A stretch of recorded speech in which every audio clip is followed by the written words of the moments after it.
नमो भगवते वासुदेवाय। श्रीमद्वाल्मीकिरामायणम् आरण्यकाण्डं षट्त्रिंशः सर्गः। सहायैषणां मारीच श्रूयतां तात वचनं मम भाषतः। आर्तोऽस्मि मम चार्तस्य भवान् हि परमागतिः। जानीषे त्वं जनस्थानं भ्राता यत्र करो मम दूषणच्च महाबाहुः। स्वसा शूर्पणखा च मे त्रिशिराश्च महातेजाः राक्षसपिशिताशनः।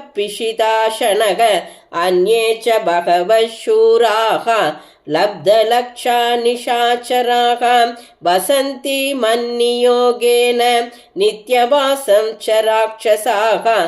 बाधमाना महारण्ये मुनीन् वै धर्मचारिणः।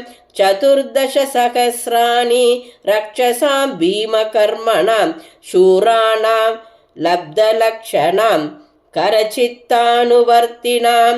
ते त्विदानीं जनस्थाने वसमाना महाबलाः सङ्गदा परमायत्ताः रामेण सह संयुगे।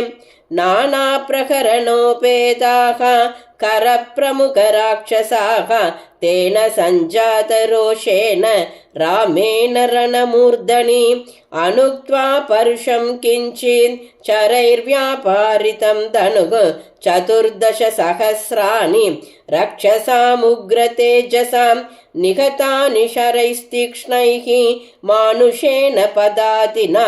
करच्च निहतः सङ्ख्ये दूषणच्च निपातितः। हतच्च त्रिशिराच्चापि निर्भया दण्डका कृताः। पित्रा निरस्तक्रुद्धेन सभार्य क्षीणजीवितः।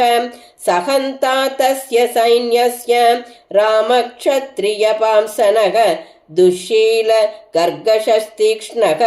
मूर्खो लुब्धो जितेन्द्रियः त्यक्तधर्मो ह्यधर्मात्मा भूतानामहिते रतः।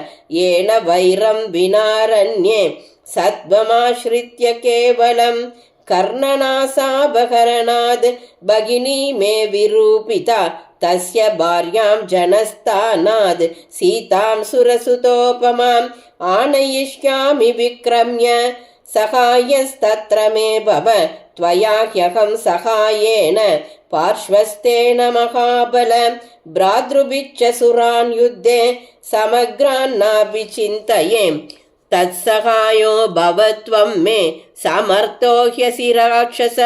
वीर्ये युद्धे च दर्भे च न ह्यस्ति सदृशस्तव।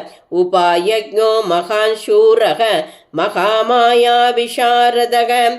एतदर्थम् अहं प्राप्तः त्वत्समीपं निशाचर। शृणु तत्कर्म साहाय्ये यत्कार्यं वचनान् मम। सवर्णस्त्वं मृगो भूत्वा चित्रो रजतबिन्दुभिः। आश्रमे तस्य रामस्य सीताया प्रमुखे चर। त्वां तु निःसंशयं सीता दृष्ट्वा तु मृगरूपिणं गृह्यतामिति भर्तारं लक्ष्मणं चाभिधास्यति।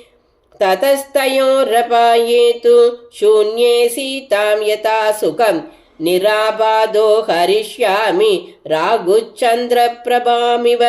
ततः पश्चात् सुखं रामे भार्याहरणकर्षिते विस्रब्ध प्रहरिष्यामि कृतार्थेनान्तरात्मनां।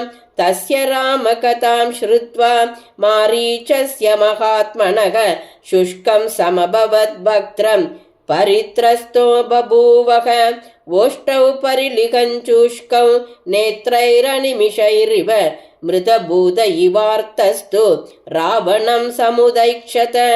स रावणं त्रस्तविषण्णचेताः महावने रामपराक्रमज्ञः।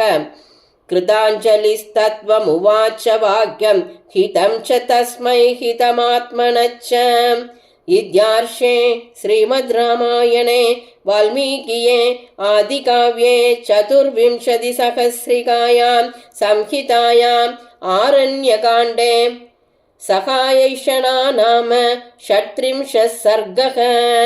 श्रीदाशरथाय विद्महे सीतावल्लभाय धीमहि तन्नो राम प्रचोदयात्। जानकीकान्तस्मरणं जय जय राम राम।